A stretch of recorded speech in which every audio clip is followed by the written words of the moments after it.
दुनिया के तीन सबसे बड़े धर्म जुडाइज्म, क्रिश्चियनिटी और इस्लाम असल में एक ही जड़ से जुड़े माने जाते हैं। इन्हें कहा जाता है अब्राहमिक रिलीजन्स, क्योंकि तीनों धर्म एक ही महान व्यक्तित्व से अपना संबंध बताते हैं, प्रॉफेट इब्राहिम।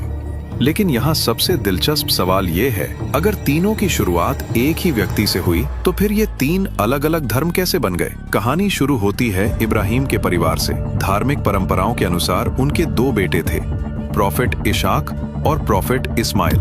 इशाक के बेटे थे प्रॉफेट याकूब, जिन्हें इजराइल भी कहा जाता है। यहीं से शुरू होती है बानी इस्राइल की कहानी। इसी वंश में आगे चलकर आए कई महान नबी, जैसे प्रॉफेट मूसा, प्रॉफेट दाऊद और प्रॉफेट सुलेमान। इसी परंपरा से जुड़ा है जुडाइज्म। कई सदियों बाद उसी वंश में आए प्रॉफेट ईसा। उनकी शिक्षाओं से एक नया धार्मिक आंदोलन शुरू हुआ, जो आगे चलकर क्रिश्चियनिटी बन गया।